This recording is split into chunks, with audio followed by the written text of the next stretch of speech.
देखिए, फूलन अभी जिंदा है। हम लोगों के सोच में, माता बहन के संघर्ष में फूलन अभी जिंदा है और पार्टी उत्तर प्रदेश में चुनाव लड़ने के लिए जा रहे हैं। और ख़ास करके निषाद समुदाय, वो खास करके फूलन देवी जी सुभाष सहनी को अपने आदर्श मानते हैं और हम लोग निषाद समुदाय से हैं और 2022 का चुनाव लड़ रहे हैं। तो हम चाह रहे हैं कि उत्तर प्रदेश में मजबूती से फूलन देवी जी का 25 जुलाई को शहादत दिवस मनाया जाए, जिसके लिए मैं खुद बनारस में रहूँगा और अलग अलग मंडल में, अलग अलग ज़िला में, प्रखंड में, पंचायत में, हर जगह पे पार्टी अपने स्तर से फूलन देवी जी का शहादत दिवस मनाएंगे और बहुत ऐसे जगह पे प्रतिमा लगेगी, उनको माल्यार्पण करेंगे। और उन्होंने समाज को जोड़ने का हमेशा काम किया है और बिहार, उत्तर प्रदेश से बिहार तक वो आएँ और लोगों को जोड़े। आज हमारा फ़र्ज़ बनता है कि उनके आदर्श पे हम चल के यहाँ तक पहुँचे हैं, तो हमारा फ़र्ज़ बनता है कि भारत में और उत्तर प्रदेश में निषाद समाज को जोड़े। जिस तरीके से हम आज बिहार में संघर्ष करके सरकार का हिस्सा बने हैं, पॉलिटिकल पार्टी बना के, और बहुत हद तक हम अपने समाज को यहाँ पे लाभ दे पा रहे हैं, बिहार की जनता को लाभ दे पा रहे हैं, अपने विचारों को ज़मीन तक उतार रहे हैं। उसी तरीके से हम चाहेंगे कि उत्तर प्रदेश में भी पार्टी मजबूती से चुनाव लड़े, ज़्यादा से ज़्यादा विधायक बनाए, वहाँ पे सरकार बनाए और गरीब जनता का जो है दुख दर्द उसको दूर करे। उसके लिए हम लोग काम करेंगे। निश्चित तौर पर आज फूलन देवी जिंदा रहती तो आज देश का, सिर्फ बिहार और उत्तर प्रदेश नहीं, पूरे देश का राजनीति में बहुत बड़ा बदलाव होता। लेकिन कुछ लोगों को पसंद नहीं है, इसके लिए उन्होंने रास्ते से उनको दूर किया। लेकिन आज हमारे विचारों में फूलन देवी जिंदा है और उसको लेकर हम लोग उत्तर प्रदेश से लेकर पूरे बिहार में कार्यक्रम कर रहे हैं।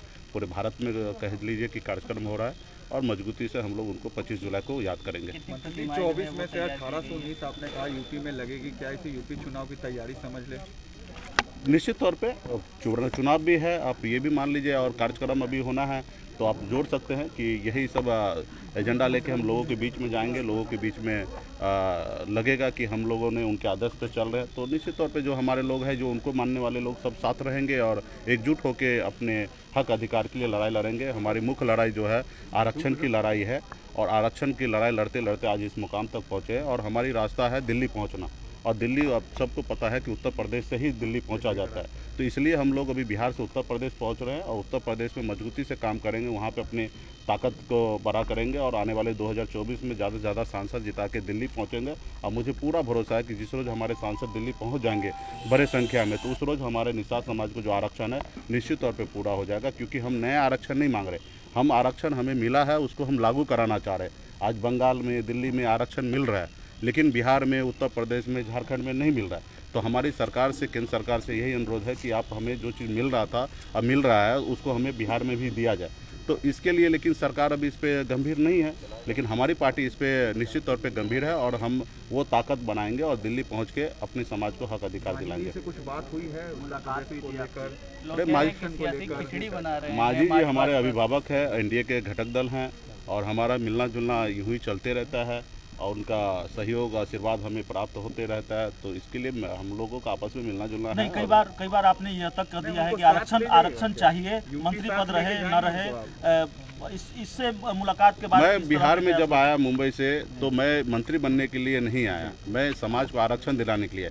ये तो मैं एक रास्ता में चल रहा हूँ और एक सब बारिश आ रहा तो मैं किसी छाँव के नीचे चला आना, तो ये हमारे लिए एक जगह मिला है, मेरे लिए मंजिल नहीं मिला है। मंजिल तो मेरा आरक्षण है, निषाद समाज को भलाई है, उनकी आर्थिक स्थिति ठीक करना, उनको लोगों उनके साथ अन्याय कर रहा है उनको सही करना है, तो ये मेरा मंजिल है। ये भी रास्ते पे हम चल रहे, आज मंत्री बन रहे, कल कुछ भी बनते रहेंगे, लोगों को बनाते रहेंगे, तो ये सब चीज़ एक रास्ते पे चल रहेंगे और ये सब होते रहेगा। किसी भी राज्य में चुनाव होंगे तो महंगाई मुद्दा होगा, जाहिर है यूपी के चुनाव में भी महंगाई एक बड़ा मुद्दा होगा। बिहार के मुख्यमंत्री नीतीश कुमार जी से जब ये सवाल पूछा गया तो उन्होंने कहा कि देखिए मैंने देखा नहीं है, इसको लेकर अभी सोचा नहीं है। आपने कुछ सोचा है? यूपी का चुनाव आप लड़ने जा रहे हैं। नहीं, निश्चित तौर पर राज्य सरकार और केंद्र सरकार को दोनों को सोचना है कि देश में महंगाई पे हमेशा कंट्रोल करना है, लेकिन बहुत सारे चीज़ें हैं कि जो आप देश में के ही व्यवस्था से राज्य सरकार चलती है, तो उस सब को ध्यान में रखकर हर सरकार का प्रयास यही होगा कि हमारे राज्य में महंगाई कम हो। और हमारे भी राज्य में, जो बिहार में राज्य में है, माननीय मुख्यमंत्री नीतीश कुमार जी हमेशा कोशिश करेंगे और सोच रहे हैं कि बिहार में महंगाई कैसे कम हो। तो इसके लिए राज्य सरकार और केंद्र सरकार को मिलकर काम करने की आवश्यकता है। जरूरत पड़ेगी तो साथ लेके जाइएगा मांझी जी को यूपी? क्यों नहीं, अगर मांझी जी उत्तर प्रदेश में पार्टी लॉन्च करेंगे तो हम लोग साथ में वहाँ पे रहेंगे। प्रतिमा कितनी लगा रहे हैं? प्रतिमा 20 से प्रतिमा लग रहा है उत्तर प्रदेश में। चलिए एक